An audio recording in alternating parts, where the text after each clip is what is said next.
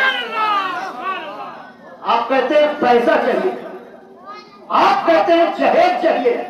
ورنہ ہم کسی کے بیٹی کا ہاتھ نہیں تھامیں گے۔ ارے یہ بیٹیاں عام تھوڑی ہیں، جنتی ٹکٹ ہے، کہیے سبحان اللہ۔ یہ بیٹیاں جنتی ٹکٹ ہے۔ صحابہ کو دیکھیں عبادت و ریاضت کرتے ہیں، اب پوچھو صحابہ اکرام سے، وہ صحابہ کی مقدس جماعت صبح سے لے کر کے شام تک عبادت و ریاضت کرتے ہو، نبی کی ابتدا میں نماز پڑھتے ہو، قرآن کی تلاوت کرتے ہو، آپ کا مقصد کیا ہے؟ تو صحابہ کا جواب ہوگا میرے سرکار مجھ سے راضی ہو جائے، میرا رب مجھ سے راضی ہو جائے، اور میں جنت کا مستحق بن جاؤں۔ یہی ہے نا؟ اب دنیا کے ولی سے پوچھے آپ کی کرتے ہیں، ان کا بھی جواب یہی ہوگا۔ اب خالد سے پوچھو، خالد کا بھی یہی جواب ہوگا۔ بکر سے پوچھو، ان کا بھی یہی جواب ہوگا۔ آپ میرے قاری صاحب قبلہ شاعر اسلام ظفیر ضیاء چمپارنی سے بھی پوچھیں گے، ان کا بھی جواب یہی ہوگا۔ آپ اپنے امام شمشاد عالم صاحب سے پوچھیں گے، ان کا بھی یہی جواب ہوگا۔ سامعین میں سے اگر آپ کسی سے پوچھیں گے، ان کا بھی یہی جواب ہوگا کہ ہم رب کو راضی کرنا چاہتے ہیں، ہم اپنے نبی کو راضی کرنا چاہتے ہیں، اور اس کے ساتھ ساتھ ہم یہ چاہتے ہیں کہ جنت میں اس کے علاوہ کوئی مقصد ہے؟ نماز پڑھنے کا اس کے علاوہ کوئی مقصد ہے؟ روزہ رکھنے کا اس کے علاوہ کوئی مقصد ہے؟ قرآن کی تلاوت کرنے کا اس کے علاوہ کوئی مقصد ہے؟ نہیں نہیں، اس کے علاوہ کوئی مقصد نہیں ہے۔ سب کے سب آخر میں جنت کو ہی پانا چاہتے ہیں، جنت ہی میں داخل ہونا چاہتے ہیں۔ ان بیٹیوں کو حقیر نہ سمجھو، ان بیٹیوں کو فقیر نہ سمجھو، ان بیٹیوں کو کمزور نہ سمجھو، ان بیٹیوں کے ساتھ سرکار کے تشریف آوری سے قبل جو ظلم کیے جاتے تھے وہ ظلم کرنا آج کے ڈیٹ میں بند کرو۔ ان بیٹیوں کو ماں کے پیٹ میں قتل کرنا بند کرو۔ ان بیٹیوں کے عزت سے جو تم راستے میں کھلواڑ کرتے ہو اسے بند کرو۔ ان بیٹیوں کے شان میں جو گستاخیاں ہوتی ہے اسے بند کرو۔ اگر 4 بیٹیاں ہو جائے، انہیں دیکھ کر کے منہ چڑھاتے ہو، طرح طرح کے خرافات ذہن میں آتے ہیں، اب کیا ہوگا؟ صرف بیٹیاں پیدا ہوئی ہے تو گھبرانے کی ضرورت نہیں ہے، پریشان ہونے کی ضرورت نہیں ہے۔ ایک تو خوشخبری کی بات یہ ہے کہ میرے سرکار فرماتے ہیں اگر کسی کے پاس 4 ہو، 3 ہو، 2 ہو، 1 ہو، تو میرے سرکار فرماتے ہیں اگر کسی کے پاس 4 بیٹی ہو، 3 بیٹی ہو، 2 بیٹی ہو، 1 بیٹی ہو، تو اپنی بیٹی کو نمازی بنایا، قرآن کی تعلیم دیا، شریعت کے حدود میں اس کی بیٹی زندگی گزارتی ہے، تو گزارنے کے بعد میں اب کیا ہوتا ہے؟ جب وہ بیٹی بالغہ ہوتی ہے، جب وہ بیٹی سن کے بلوغ کو پہنچتی ہے، باپ نے رشتہ تلاش کیا اور ایسے دولہے کا انتخاب کیا جو دولہا نمازی ہے، جو قرآن کا تلاوت کرنے والا ہے، جو شریعت کے حدود میں زندگی گزارنے والا ہے۔ میرے سرکار فرماتے ہیں بیٹیوں کی تربیت اس نے کی، اچھی تربیت کی، دین کی تعلیم دی، اور دیندار لڑکے سے اپنی بیٹی کی نکاح کر دیا، تو میرے سرکار فرماتے ہیں اب جنت اس کے ہو گئے، اب جنت اس کے ہو گئے۔ آپ دنیا میں آئے، حضرت ثابت کیا کا نام آپ نے سنا؟ ایک استاد ہی کی بات تھی، کتنے برس بلٹ کی ٹہنی پکڑ کر کے کھڑے رہے، کچھ کھائے بھی نہیں،